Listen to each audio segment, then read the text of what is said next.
শুভ সকাল আমার ইউটিউব পরিবার, তোমরা সবাই কেমন আছো? আশা করছি সবাই খুব ভালো আছো, আমিও খুব ভালো আছি। এখন বাজে 8:30 আর আমার এই ভিডিওটা এখন থেকে স্টার্ট করলাম। আশা করি সবার খুব ভালো লাগবে। সবাই শুরু থেকে শেষ পর্যন্ত কিন্তু দেখতে থেকো। তো যাই হোক, এখন ভাবছি আমি বেড কাভারটা চেঞ্জ করে নেব। আর যে বেড কাভারটা ছিল সেটা মানে একদমই মন চায় না ওটাকে চেঞ্জ করি। আমার এতটাই পছন্দের বেড কাভারটা, কি আর বলবো, খুবই ভালো লাগে। এমনি সাদা নীলের যে কম্বিনেশনটা ওটা দারুণ লাগে আমার কাছে। আর এই যে যেটা আমি যে বেড কাভারটা করছি, এটা নতুন থাকতে বেশ ভালোই লাগতো, এখন পুরনো হয়ে গিয়েছে। তো যাই হোক, পাতার 2 দিন পরেই মনে হয় কি এটাকে চেঞ্জ করি। তো যাই হোক, যেটা আছে ওটা দিয়ে তো কাজ চালাতে হবে। আর ভালো লাগছে বলে একটাই বেড কাভারটা রেখে মানে সব সময় ওটাই ইউজ করব সেটা তো হয় না, ভালো মন্দ দিয়েই সব কিছু করতে হয়। যেমন এই রুমের এই বেড কাভারটা তো আমার একদমই পছন্দ হয় না, তবুও চেঞ্জ করে এটা পাততে হয়, কি আর করা যাবে। যাই হোক, যতদিন চলছে চলুক। আর এখানে যে রান্না করতে চলে আসলাম। আর আজকে রান্না করব আমি কাঁচকলার তরকারি।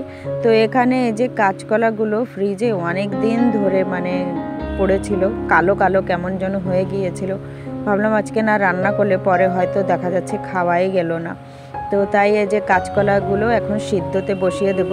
আজকে একটু নতুনভাবে রান্না করার ইচ্ছা আছে। তো বন্ধুরা সবাই দেখতে থেকো, আশা করি আজকের এই রেসিপিটা তোমাদের হয়তো ভালো লাগতে পারে। তো ওইদিকে আমি কাঁচকলা সেদ্ধতে বসিয়ে দিয়েছি, এইদিকে পেঁয়াজ ধনের পাতা সব কিছু রেডি করে ফেলছি। আর একদম সকালবেলায় আমি কালার ডাল ভিজিয়ে রেখেছিলাম, তো ওটাও ভিজে গিয়েছে, ওটাকেও আমি বেটে রেখেছি। যাই হোক, সব কিছু মিলিয়ে জুলিয়ে চলো দেখা যাক আজকে কিভাবে আমি এই তরকারিটা রান্না করি। তো দেখো, মন দিয়ে রান্না করলে সেই তরকারি ভালো হবে। তো আজকে যেটা করছি একদম নতুনভাবে করছি, নিজের মনে থেকে করছি যে হয়তো এইভাবে রান্না করলে আজকে এই তরকারিটা খাওয়া যাবে।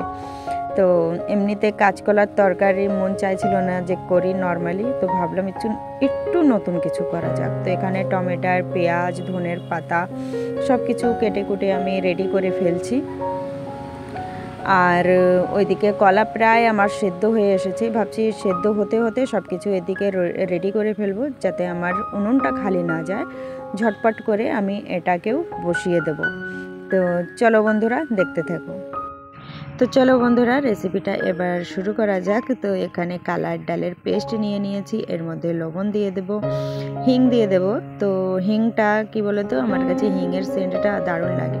তো এবার ডালটাকে ভালো করে একটু ফেটিয়ে নিচ্ছি, এর মধ্যে দিয়ে দিচ্ছি আমি কিছু না অনেকটাই ধনে পাতা দিচ্ছি। এবার কলাগুলো সেদ্ধ হয়ে গিয়েছে, কলাগুলো ছুলে এবার ভালো করে ম্যাশ করে এই যে সব কিছু মিক্স করেছি ওর মধ্যে দিয়ে ভালো করে মিক্স করে নেব।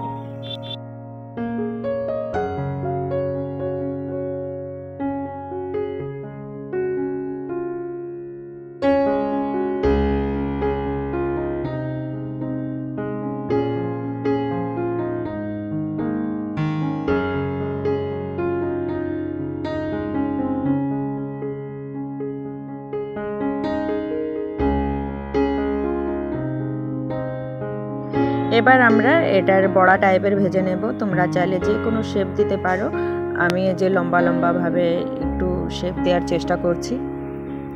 এটা না তরকারি তো যেমন তেমন, বড়া ভেজে খেতেও কিন্তু দারুণ লাগে। তোমরা যে কোনো সময় চায়ের সাথে হোক বা গরম গরম ভাতের সাথে এইভাবে বড়া ভেজে খেলেও কিন্তু খারাপ লাগে না, দারুণ লাগে। কেননা যখন বড়া ভাজা হয়ে গিয়েছিল এক পিস খেয়ে দেখেছিলাম আমি আর পূজা, ভীষণ ভালো লাগছিল, খুবই টেস্টি হয়েছিল। তো যাই হোক, এখানে আমি মেথি ফোড়ন দিচ্ছি, মেথি ফোড়ন দিয়ে এর মধ্যে পেঁয়াজ গোল গোল করে কাটা কাঁচা লঙ্কা দিয়ে দিয়েছি, দিয়ে এবার এটাকে একটু লাল লাল করে ভেজে নেব।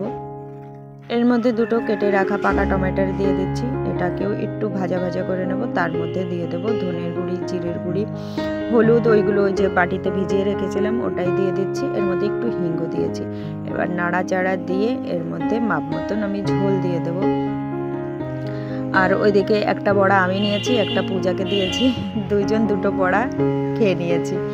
আর বড়াটাও খেতে কিন্তু দারুণ হয়েছিল, চার সাথে খেতে গেলে না মানে মনে হবে কি অমৃত খাচ্ছি, এত সুন্দর টেস্ট হয়েছিল, এত ক্রিস্পি, কি আর বলবো। তো মানে যদি তরকারি না রান্না করে ওইভাবে বড়াও খাও তবুও কিন্তু খুবই ভালো লাগে।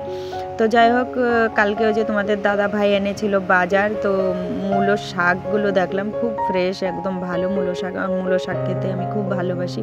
তো ওইদিকে মূলো শাকটা বেছে নিচ্ছি, এদিকে তরকারির ঝোলটা ভালো করে জাল হচ্ছে। তো এর মধ্যে এই যে বড়াগুলো দিয়ে দিচ্ছি, আর বড়াগুলো দিয়ে একটু মানে ফুটিয়ে নেব, তারপর ধনের পাতা দিয়ে নামিয়ে নেব। তো এই রেসিপিটা করছি আর মনে মনে ভাবছি এই রেসিপিটা কিন্তু রুটির সাথে খেতে দারুণ হবে, কেননা এত সুন্দর সেন্ট বেরোচ্ছে কি আর বলবো, খুবই ভালো মানে একটা সেন্ট বেরাচ্ছে।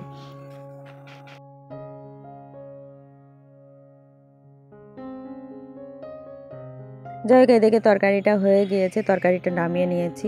এখন আমি ভাত বসাবো, তারপরে শাক ভাজা করব। তো এগুলো করে ফেলি, তারপরে ফিরে তোমাদের সাথে দেখা করছি।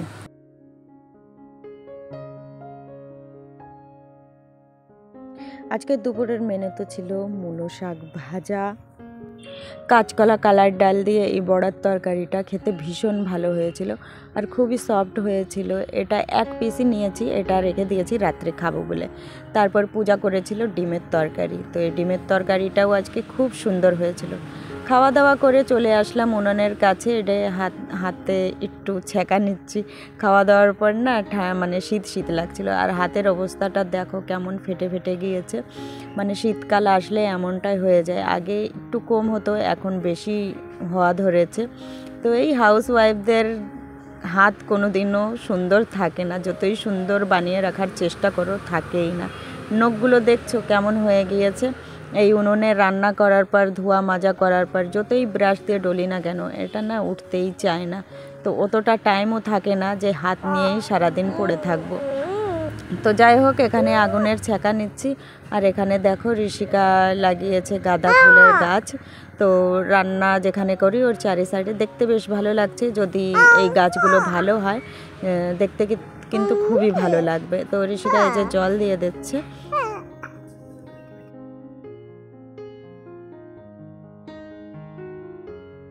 তো বন্ধুরা, আজকের ভিডিওটা কেমন লাগলো সবাই কমেন্ট বক্সে জানাবে, ভালো লাগলেও জানাবে, খারাপ লাগলেও জানাবে। আর নতুন বন্ধুরা যারা আজকে প্রথমবার ভিডিওটা দেখছো তারা কিন্তু চ্যানেলটাকে সাবস্ক্রাইব করে নেবে। তো ফিরে দেখা হবে কালকে ঠিক দুপুর 2টোয়। সবাই সুস্থ থেকো, ভালো থেকো, সাবধানে থেকো।